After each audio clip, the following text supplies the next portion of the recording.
Today's conversation is about pet loss, and it's a topic that can bring up many emotions, whether the loss is recent, long ago, or an anticipated loss. So I do want to name at the beginning of this that this is a gentle learning space. You are welcome to step away. I know cameras are off, but you can take notes or utilize the chat. There is no expectation for anybody to share. We do have some pauses throughout, just reflective pauses that again, you're welcome to utilize the chat or just use it for your own reflection. And we are just here to learn and to hold space for each other. So why are we talking about pet loss? Pet loss is very misunderstood within our society. It's minimized within our culture. And yet, for many people, animals are family, they're companions, and they are the emotional anchors. So when a pet dies, people may feel that they lose their daily routines, their identity, and then they're not supported within that the realm of the connections that they have in society. So what we will explore today is that animal-human bond that people will develop. We'll chat a little bit about the foundations of compassionate communication, compassionate fatigue awareness, so becoming aware of what's happening in our body. If we are working in the realm of pet care, vet offices, or just supporting someone who is grieving the loss. And this session is a preview, so a chance to introduce these topics that are explored a little bit more deeply in our Heart of Pet Loss workshop. So understanding that the human-animal bond, and this is where attachment theory comes in. So attachment theory helps us to understand why certain relationships feel essential to our self of sense, our self of safety and well-being. Humans are biologically wired to form attachments to figures who provide comfort, consistency, and emotional security. So when an attachment figure is present, the nervous system can settle. And we have seen reports, if anybody's heard about, the cat, as the cat is purring and lying on your chest, the vibration of the cat really helps to calm and soothe the nervous system. And that's what this can do for co-regulation. We could develop that bond. We've developed that bond of security and comfort. So the frequency of having that bond, having that pet constantly in our lives, it is that nonverbal, consistent, deeply regulating nervous system that when we have that loss, that's what we're experiencing, is that loss of that comfort. And for a lot of people, I know for myself, animals are present in the everyday, unseen moments of life. So from the time I wake up in the morning, my animals are there. They're the first things I tend to. My cat's the first animal that gets fed in the morning. My first activity is walking the dog. So these are all the things that people may not see in the day-to-day, but that's a big portion of my life. Coming home, sitting in silence with the animals. And the animals are there and they are providing us that unconditional love and comfort. And pets don't ask us to explain ourselves or to perform, right? We may feel that when we're out and about, when we're at work, we always seem to be on. With our pets, we can just be. And because of this, they become powerful sources of emotional regulation. And they help people, again, to feel calmer, safer, and more grounded just by being in the presence. And then as we develop over time, this attachment becomes very strong and the pets become woven into how somebody even organizes their day. Like I said, for myself, getting up and feeding the cat immediately and going and walking the dog right away really is how I'm organizing. I organize my day around my animals, and I know a lot of people do as well. And because of this, they do offer that steady presence through sometimes illness. If I'm not feeling well, like I said, my cat is there and she's lying on my chest and she's making me feel, so much better. They're there or they're present through any grief that we might be feeling, any transition, loneliness. And for some people, this is the only sense of a secure, unconditional relationship that they've had. So when that bond is broken, the body does not just experience just a loss, but the nervous system can register it as the rupture of safety and security and connection. So this may show up as shock, disorientation, anxiety, or just a profound sense of emptiness that feels very difficult to explain. And this is why pet loss can be so debilitating. It also has that we're not only just missing the animal, but it also has that sudden absence of that regulation, absence of the routine, and now that unconditional love that has now then gone as well. So understanding this helps us to be able to respond with compassion rather than surprise when someone's grief feels so intense or is everlasting. And what we're witnessing is not someone who is overreacting, but we're witnessing that loss of that security. So if you can think of something, if you are trying to support somebody through that, something in your life that makes you feel very safe and secure, and how that would feel if that was just to be taken away is very much the same with a pet. So we're going to take just a pause for a moment. Set just a bit of a timer. And so just to reflect for a moment, what type of role did an animal play in your life? Did they offer you structure, companionship, comfort? So we'll just take a moment, maybe close our eyes.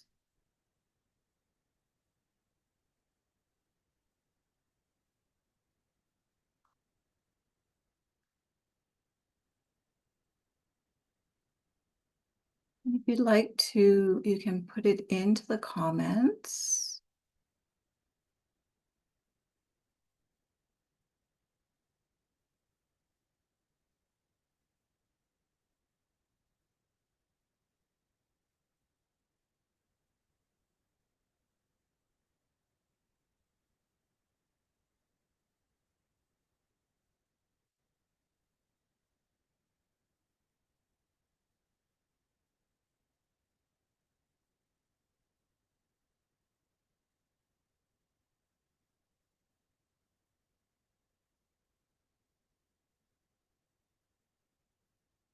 And we'll get back into,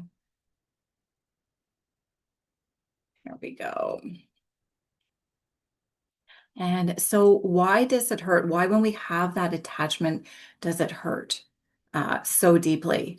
Um, any type of loss, but especially that pet loss carries many different layers. So it's not just, a surface level grief. It's very complex and overwhelming. We also have different types of grief. We can have that anticipatory grief. And this is when we start to realize that, our pet is becoming ill or they're aging. And people are already starting to mourn the future absence of their pet. Um, my previous pet that I had, he had a stroke a month before he died. So that all of that anticipating all of the feelings, all of the emotions that were coming up from the time he had that stroke to the time he passed, you're just watching them deteriorate. So it's coming. You are anticipating that they're not going to be with you any longer, and even though that bond is still there, you're still, it's not going to be there much longer. And this can bring a lot of anxiety, sleeplessness, and worry. And then we start to see the grief around the guilt, and possibly if we are thinking of maybe using euthanasia to put our animal at peace. When a pet's life ends by that human decision, there sometimes can be deep guilt or doubt. We're sometimes second guessing ourselves. Are we doing the right thing? Could we do anything else? So families may, start to replay that decision and, question the timing and feel responsible. We also might receive, the loss might be sudden or traumatic. Unfortunately, accidents happen, illnesses can create that shock of disbelief, intense emotional upheaval, and the sadness of the event can really make it hard to process the grief in a way that people can understand. Then we do have the disenfranchised grief. And that is just the disenfranchised grief is really a lack of that social recognition. Unlike human losses, pet grief is very much minimized in society. Somebody tells you that a person in their life has died, you instantly are offering them compassion and support. But sometimes when we say, our pet has died, we don't get that same comfort. We don't get that same support. And people sometimes just don't understand that bond that we just talked about. So having that layer of that disenfranchised grief, so you're grieving, but you don't have that support around you, can be very detrimental. So many people also feel that they have to justify their grief or hide it, which can then start to compound the pain that they're feeling. They may feel that both the loss itself and the weight of others' judgments can amplify anxiety, sadness, and sometimes anger because they're not understood. So when we understand the layers, this helps us to respond with compassion instead of confusion. When we recognize that grief can include anticipatory grief, sorrow, guilt, trauma, social minimization, we can meet people where they are and validating their experience, holding space for their feelings, and really avoiding that quick need to fix or quick need to change the subject. So really just coming back to, pet loss is not a simple grief. It does have many layers and it can be very deep and everlasting. So how can we have that grief shows up, whether this within ourselves or within the people that we are supporting? It's important to note that grief does not have a timeline or a checklist, and it's multifaceted. So we can have a wide variety of emotions. We can feel sadness, anger, even a little bit of relief if now, our pet has faced a long illness. Um, and then that can make, when we're starting to feel a little bit of relief, we can also then start to feel some guilt around it as well. We also have the physical side of it. So with guilt or with grief, it does affect our whole body. Grief lives within every cell within our body. So we might be able to recognize that someone is saying, they have a constant headache or they have chest pains or they're just feeling unwell. They're not able to speak. Cognitive issues. Some people might feel that, they're in a fog. They're not able to think. They're not able to process day to day what is happening. And then behavior. It can cause some people to change how they are dealing with everybody. If somebody's anger, they might also start to act out a little bit more than they did before. Within behavior, we also see this a lot within families. So if you have a young child who doesn't understand how to deal with their grief, they're only going to mimic what is seen within the house. And if people aren't equipped with the proper tools in order to deal with it and speak about the grief. It can come up as, poor behavior, yelling, anger, fighting, not listening, just being, a little bit of a rebel within, and however anybody wants to look at being a bit of a rebel. Move into our foundations of compassion, communication. So, compassionate communication is very much needed, whether it is yourself that's going through this or whether it is somebody you are trying to support through it. And it's one of the most supportive things that we can have within our tool belt.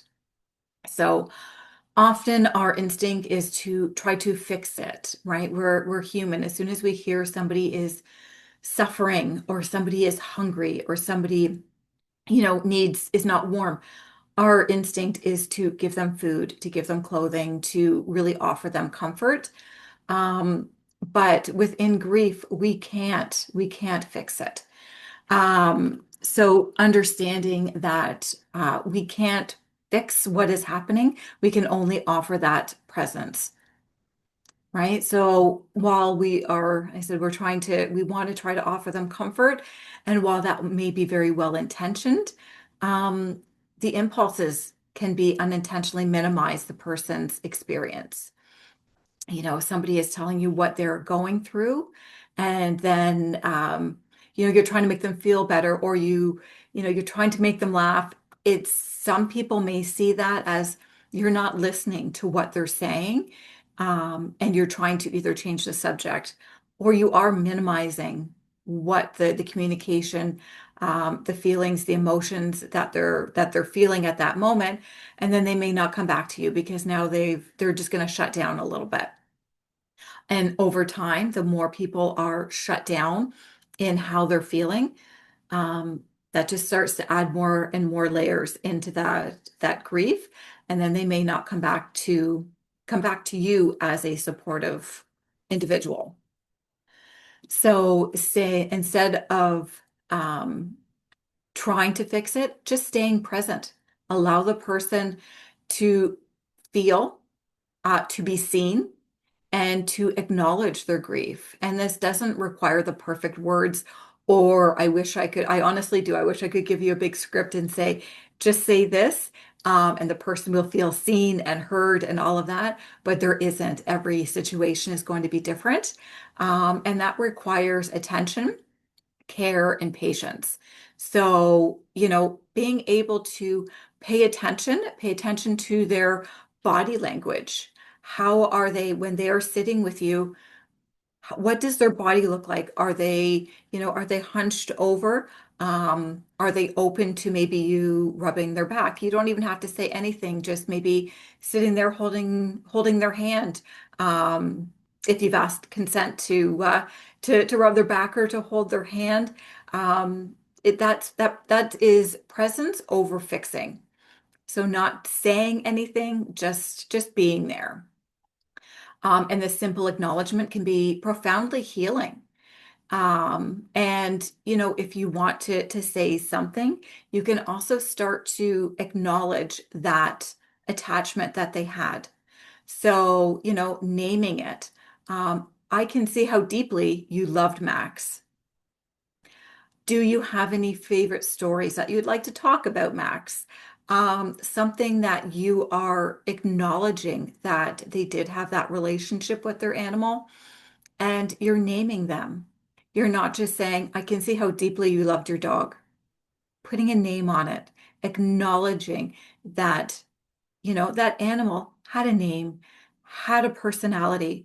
Perhaps even you sharing a funny story that you had with their pet, and sharing that with them is something that they might not know. Can also give them comfort that their animal was loved by so many people. And you can do validating the pain. So doing something that helps to validate what it is that they're feeling inside. And, and could be something like, I I don't know exactly how you're feeling because we can never know exactly how anybody is feeling. Everybody's going to grieve differently. But acknowledging that, what you're saying sounds like a very heavy loss. And I'm sorry you're dealing with that. And again, offering that presence over trying to fix. We're not trying to fix. Reflecting back on emotions without trying to change them. And letting people know that, they might also be sad, feeling love, feeling guilt all at the same time. And you can acknowledge that, it sounds like you're feeling sadness and guilt right now. Do you want to talk about that?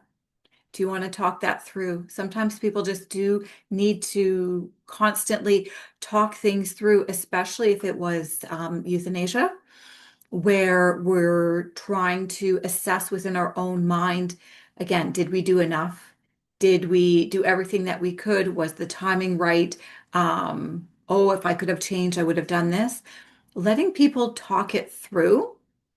And again, you're not trying to fix it. You're not trying to say, "Oh, no, no, you did the right thing." You're just allowing them to express what it is that they're feeling, letting them talk that through. And that often offers a lot of peace. And then, allowing that silence. So even in silence, when held with care, can be sometimes more powerful than words. We don't need to fill every moment with advice or commentary. So pausing, making eye contact if appropriate, simply being present communicates that you are there to support them and that they're not alone in what they're going through.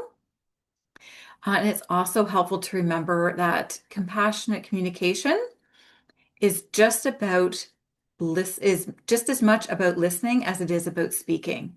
So, some things just to keep in mind when you're doing that, is to slow down the conversation.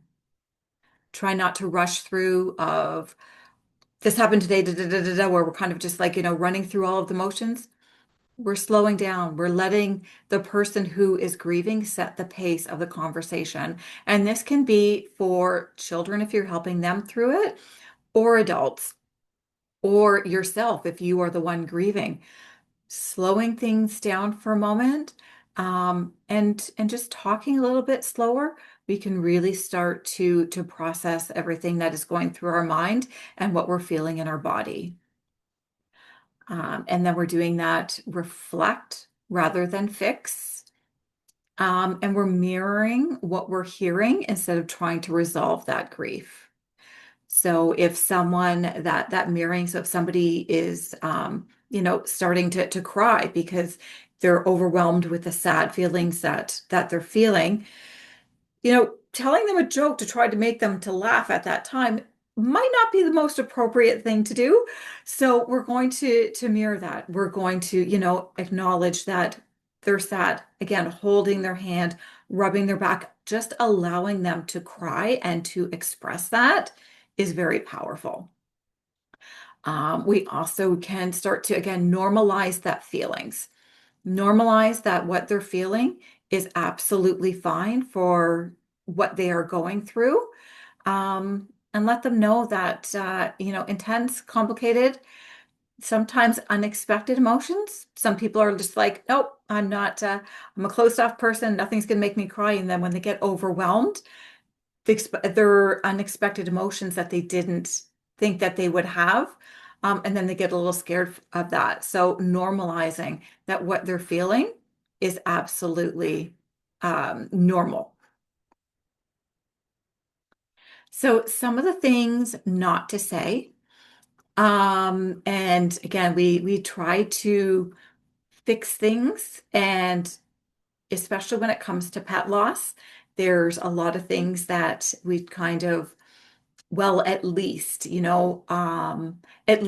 got to have them in your life. At least you got to say goodbye. At least you got to, your time together. You got to have that bond. We never say that. We never say it at least. When we're using that type of language, we are really minimizing it and dismissing what it is that they're feeling. So we never ever start a conversation with at least. One of the worst things I was told when my pet died was, well, you like to do rescues, so you know you can always go get another pet. Never say that to somebody. And not that it's not true that we cannot go and adopt another animal, but it's not the same bond. So I have to say that was probably honestly one of the worst things somebody had said to me. So that is on one of my, I know they were meaning well when they had said it to me. They weren't saying it in a mean way. But to me, it completely dismissed the relationship that I had with my pet. That to me, it meant that my pet was replaceable, and none of us and none of our animals are replaceable. We all, animals and pets, all have a different personality. We are all going to have a different bond. We are all going to have a different relationship. So saying something that, really dismisses that is very, very detrimental to me. So please do not use that. And like I said, I know they said it in a well-meaning way. But oh my goodness, that's not something that somebody who's grieving wants to hear. And try not to rush that reassurance. Again, allow them that space to express it. As soon as somebody starts maybe to cry or to say, I just lost a pet, instantly saying, oh my goodness, that must be so difficult. You're offering that reassurance right away. And then when you're offering that reassurance, it's almost like it's stopping the conversation where the person's like, okay, so I can't continue what it is that I'm saying. Again, taking that pause, slowing things down and allowing them that space to fully express what it is that what it is that they're feeling. So, what can we do if we are helping someone through a loss? If you are working in this field, and all of the moments matter. So there's not one that's any more important before, during, or after. They're all equally important. So before the loss, support often looks like preparation then. And this can include the honest, compassionate conversations about what to expect. So if you are working in the pet field, uh, explaining to someone, not rushing through what is going to happen, maybe what their pet's illness looks like, that trajectory. Allow them to talk about their fears, maybe their guilt. Give them space to acknowledge that this anticipatory grief may also be present. And for some people, just simply saying, um, do you have any questions? Is there anything that from an expert level, what I can do to, walk you through the process? After you've done that, allow them to ask you those questions, and knowing that preparing that person is not going to take away their pain that they're going to feel during and after the loss, but we are just trying to prepare them so that they can start that grieving um, right away and start to work through it, and know that you are a safe person for them to go to. You're a safe person. You've taken the time, you've taken that care to acknowledge what they're going through, that they will feel safe with you during this process. So during the loss, this is where that presence over words really matters the most. And this is a moment when the nervous system is completely overwhelmed.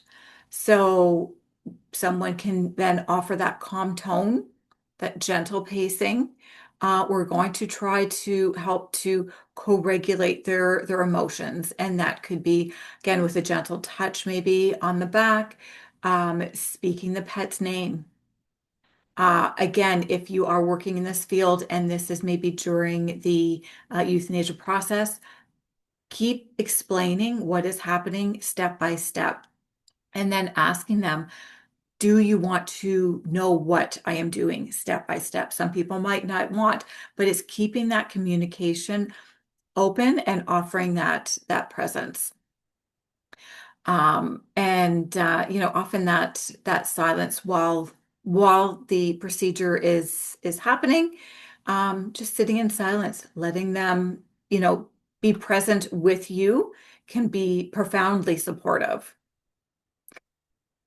After the loss, and this is where this acknowledgement comes, extremely important, where many people might feel forgotten or dismissed, especially in the animal care. Um, my vet's office was extremely amazing.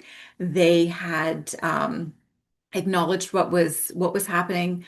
The office called me that night. And then also when we went to pick up the ashes, they set up a separate time when nobody would be in the office. And then a month after, they also then mailed us a card. So to me, when I'm telling people, they're like, oh, my vet's office didn't do that. And I find that, they may seem like small things of setting up a private time to pick up the ashes, but they really did recognize that loss. They really acknowledged this bond and the loss, and acknowledged that us going into a vet's office, picking up ashes while they're seeing other pets coming in and out, can be very hard for someone. So they're very well aware of that. So however you are in this realm, something as small as that, or if you are supporting someone through it and their vet's office doesn't have the capacity to have a separate picking up of the ashes or the paw prints or anything like that, um, if they are open to it, you offering to go and pick that up for them so that, they don't have to. The vet's office was, for us anyways, was, the joyful time. Our animal loved going there, loved all the people. It was, like a happy time. So for us to go and pick up the ashes was very sad, and having it completely separate and a time away when we didn't have to interact with any other animals was very important. So, to me, they were validating that loss. And then a card. Again, if you're supporting someone through it, a card, a message, just saying, I'm thinking of you and Max. Um, Again, as we went back with how to communicate, could be something as, I know you had such a great relationship with Max. I'm sorry for your loss. That's very simple, but even a text message in that. Or I've been thinking of you and Max. You're validating that bond, you're offering that support, and you're not offering to fix anything. So across all of these stages, what you're offering is that, continuation of care through the preparation, through presence, and through follow-up. You can tell someone that they're not alone in this. And it's often the smallest acts, right? It's not a great big gesture. It's the small acts that really make a big difference and a big impact into someone's life. So we are going to take another pause, and we're just going to think about a loss, pet or otherwise. Was there something, a small moment, a small saying, something that someone said or did that made a difference in your life? So we can put that into the chat if you would like. Not, you can just write that on your own or just think about it.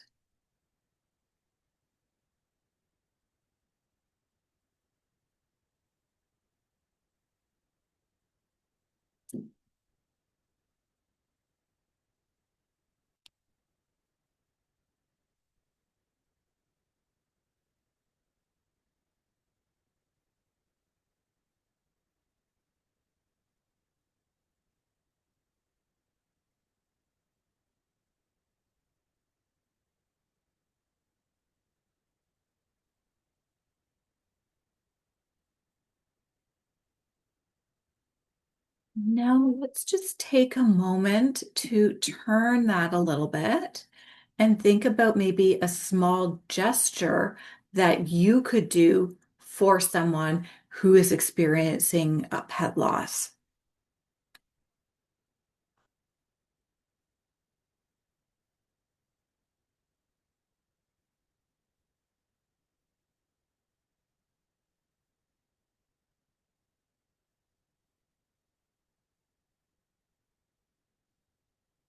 And knowing that there's no right or wrong answers on what how you can support someone.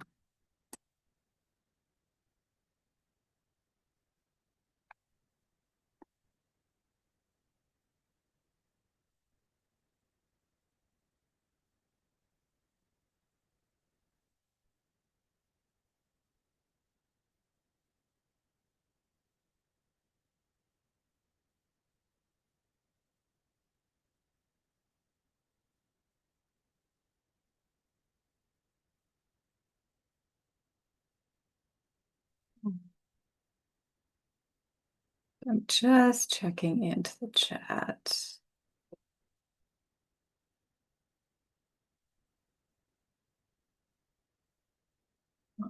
Read the comments through after. That's beautiful. Right, we will move on. We're going to talk about when compassion work starts to cost us. So there is when we are working in any type of supportive environment. And I do feel like this is all about pet loss, but I feel like compassionate fatigue can really affect anybody who is working in a supportive environment, and that can across, many industries. Um, so it's very universal for anybody who's doing that supportive role. So when we start to understand how the compassionate work can start to affect us, then we can start to notice any changes that are happening in our body and take steps to take care of ourselves. So compassion fatigue is something that can quietly develop for anyone who regularly supports others through loss, stress, caregiving, and again, any type of supportive environments. And it's important to name because recognizing it early allows us to take care of ourselves and continue to show up effectively. So, some of the signs that you or others may experience is emotional numbness or overwhelm. And this is a big one where some people will say um, they will be or they're able to disconnect. They're able to disconnect from the work that they do, and where yes, sometimes we do need to disconnect in order to support. Um, Over time, that can become emotional numbness, where we feel we're completely detached from our feelings. Where you would normally experience maybe some sadness or anything like that. Some people will say they just don't feel anything at all. I'm just not angry anymore. I'm just not sad anymore. I'm just not nothing. That's that emotional numbness. They might have increased irritability. So then on the other side, where someone is not feeling anything, everything is magnified. So small frustrations. We see it all the time in, you just even sometimes go into the grocery store, and there's somebody yelling at a cashier or yelling at somebody in the parking lot. And it's almost like they have that increased irritability where something that will just for us where we've regulated all of our emotions. We're just like, okay, you've cut me off, go on your way, and we'll find another spot. It's, not a big deal. For someone who has that increased irritability, everything is like a tenfold. Everything that they're feeling is very heightened. Exhaustion or feeling completely drained. And then this isn't just that. physical tiredness, where if you can get 8 hours of sleep, you're going to wake up and feel fine. You're maybe already getting 8 hours of sleep, but you're still waking up completely depleted. That's that exhaustion. That's that whole, I almost call it like your soul is tired, because you can sleep as much as you want and you're still not shaking that tiredness. You start to have reduced empathy or patience. You might notice that it's harder to connect with colleagues or clients, loved ones, or that your usual warmth feels harder to access. You start maybe to feel responsible for outcomes that are beyond your control. When you deeply care, it's easy to take on someone else's grief or feel accountability for their healing. And this is where we try to fix over the presence. And that really starts to become relevant, because if the person isn't isn't healing the way you think they're going to heal, or isn't smiling as much as you think they're going to smile, you're going to keep trying more to fix them. And then you're feeling responsible for what their outcome is. And you're not responsible for their feelings. You're just there to offer that presence and that support, not there to fix. So noticing any of those signs that are coming up, and there is much more. These are just the main five. And it's important to note that compassionate fatigue is not personal failure. I call it that natural response to to someone else's pain and grief, especially in high intense emotions, right? We do see that in veterinarian clinics, also shelters, animal rescues, hospice cares, anything where we are offering that support. So being able to have this early recognition is key. Taking simple steps, whether that be peer support, whether you are speaking to a colleague, finding someone who you can talk to about your day, um, who might be able to understand what is happening in that realm, can be very supportive and helpful. Setting healthy boundaries. So if you are working in an office setting, or even if you're helping a friend through it, again, setting those healthy boundaries so that maybe you're not getting a text at 1, 2, 3 in the morning, um, unless you have, again, set up those boundaries to do it, but making sure that your whole world is not wrapped around somebody else's experience, that you are still having those boundaries, that you have your own experience, and that you're able to have your own joy and happiness within your life. Taking restorative breaks. So I know just before everybody was logging in, we were talking about, the holiday season and how nice it was to have a rest. We all need to have the restorative breaks. We cannot be constantly on the go and in a supportive setting, 24 hours a day, 7 days a week, 365 days a year. We do need to have the restorative breaks. If you are working in this profession, again, making sure that any difficult cases, that you are expressing that with colleagues or with any boards that you might have. A lot of them do offer a lot of that peer support, a lot of collaboration in order for you to not feel alone. And, we really need to recognize that understanding all of this and taking care of ourselves, it's not a luxury, but it's a necessity, right? We want to be able to do this long term. We want to be able to support and to serve our communities, and we need to do that, but we need to do that safely. So paying attention to these that we're feeling within ourselves, but also within our teams. Again, if you are working in an office, making sure that if you are seeing this in colleagues, that you're able to acknowledge it and then go to them and be able to support them. Hey, when have you taken a break? Do you want to talk about it? Do you want to go for a coffee? Something that they know that they're not alone in what it is that they're going through. So we're going to, oh, there we go. We're going to take another pause. And again, you can either write this down for yourself or you can drop it into the chat if you would like. But think about your own experiences that you've had, and have you noticed any of these signs in yourself or in within your colleagues? What actions might you take to help to restore your balance? Do you have something set up? Do you have a wellness plan or your go-to to rejuvenate your own soul? And feel free to jot it down or drop it into the chat. Take just a moment here.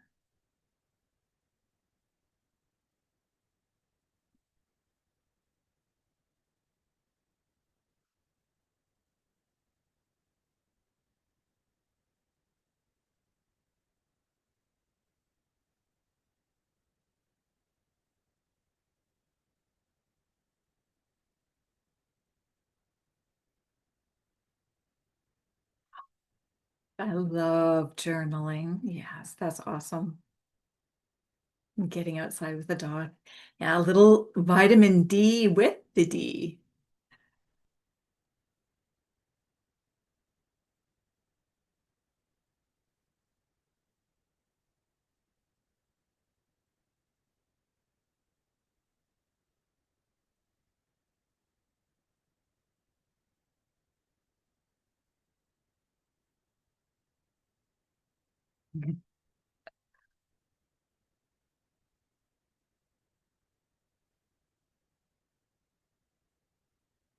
Hugs from other fur friends. Yes.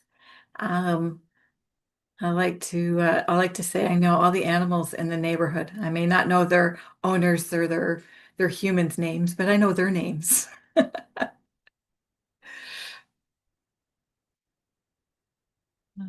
Great. And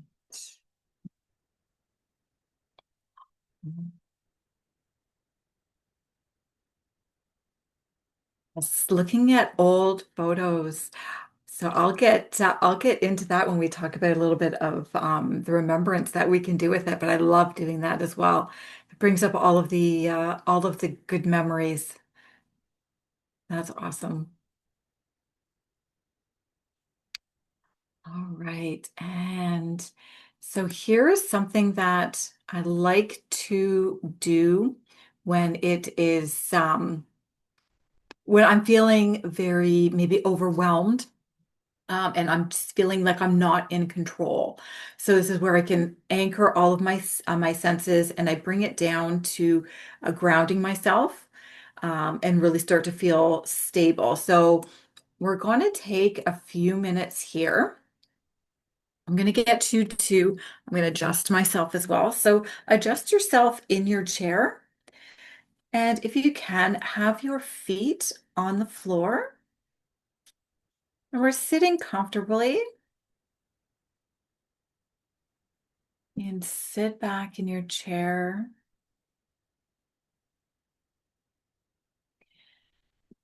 And if you're comfortable, close your eyes. And I'm just going to talk you through. So sitting comfortably, you're going to start to notice the contact that your feet have on the floor.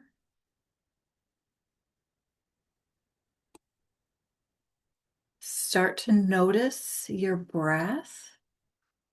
You're going to bring the breath in very slowly through your nose. I'm going to start to take notice on how that breath feels as we're inhaling through the nose. And then when you're wanting to exhale, just open up your mouth and exhale very slowly through your mouth.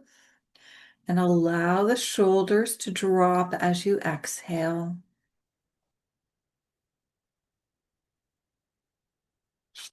Do another deep inhale through the nose.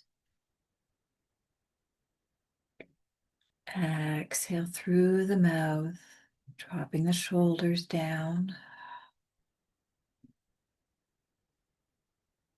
We'll do one more breath. See if we can bring in a little bit more air this time. A little bit deeper. Exhale, dropping the shoulders.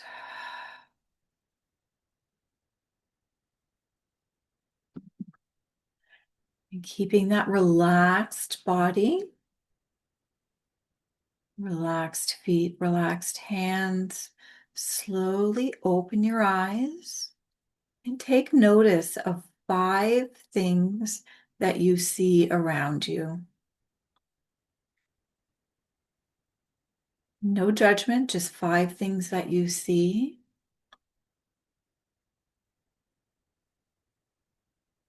And now notice 4 things that you can touch. And that touch could even be the back of the chair, how that feels on your back, how the chair feels on your buttocks, how your feet feel on the floor.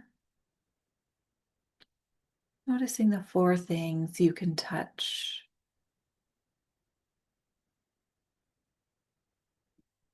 And now notice 3 things that you can hear.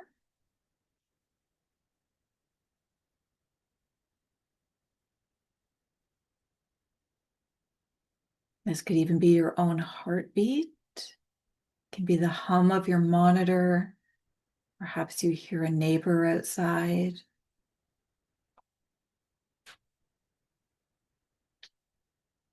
And now notice 2 things that you can smell. That could be your tea, that could be a cup of coffee, that could be your wet dog. I mention that because my wet dog is beside me.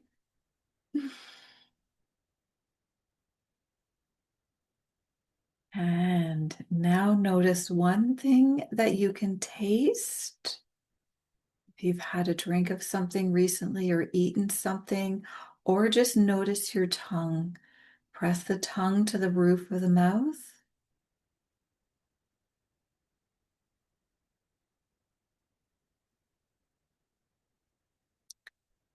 And now take one more breath in. And exhale slowly.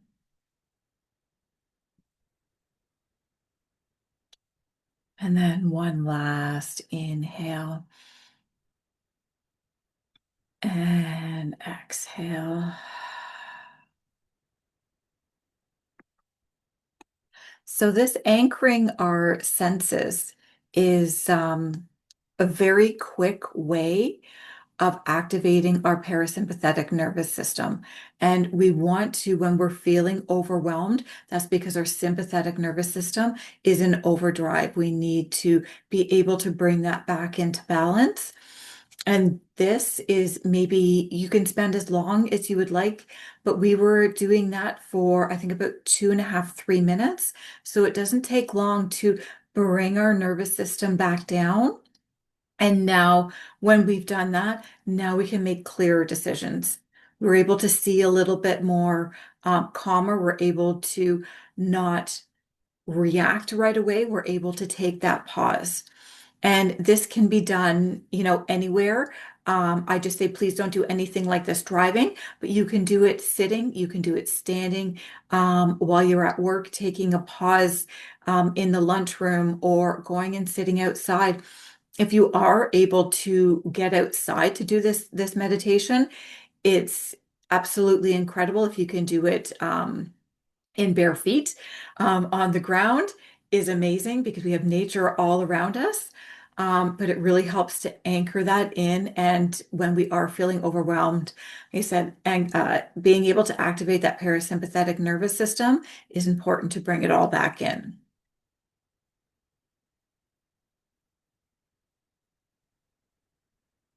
So, what is the role of pet death doulas or grief specialists in pet care? Um, they often will help to play that emotional support that might not be offered in all settings. So it helps to support that the existence between the veterinary care, which can sometimes be clinical, helps to bring in that emotional support. So for many families, vet visits are fast, technical, can be emotionally overwhelming. Um, and within our communities, reaching out to a pet death doula or a grief specialist can provide that calm, steady presence before, during, and after a loss, really helping someone to process or helping the family to process their feelings in real time, to prepare for what is ahead, and to really help to integrate that loss afterwards.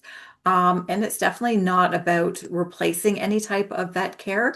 It's helping to fill the gaps with that grief support that someone may need. Being able to offer the education, being able to offer the ritual and memory making, offering that presence and listening. And for veterinarian teams, having someone who does have this background really helps to reduce that emotional overload that they may also be feeling.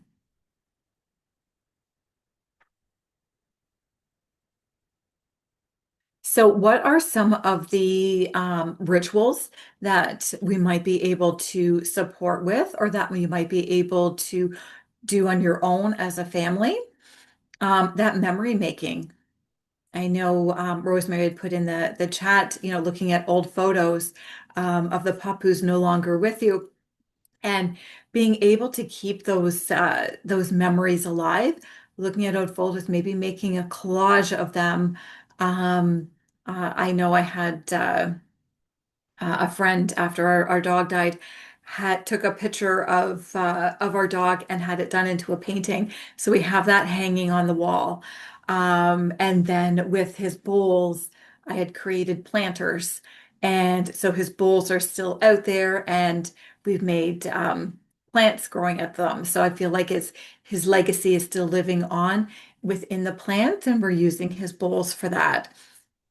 So I definitely keeping that bond alive and honoring that. So, coming up the stairs to go to bed every night, I touch his picture and it's like, okay, good night, buddy. And then going on our day. I mean, he's still very much integrated in our daily lives with the pictures, with the bowls. There's so many different things that people can do to keep that honor and that bond alive.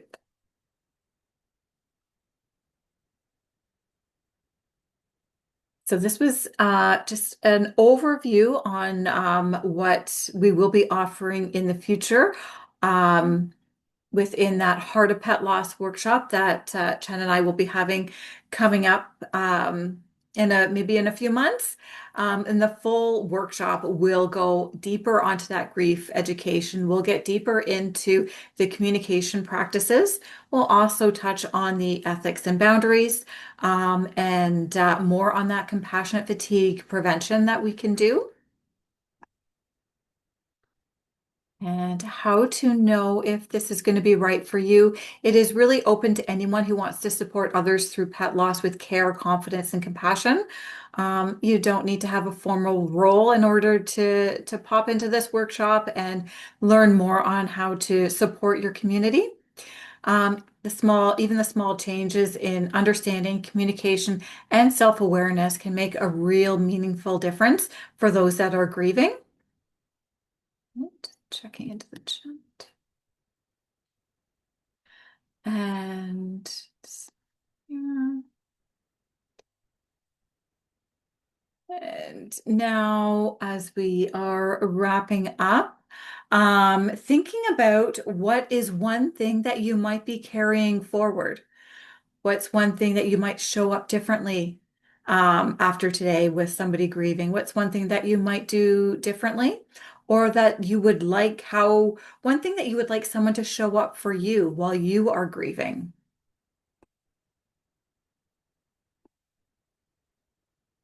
Just taking that pause to write that down.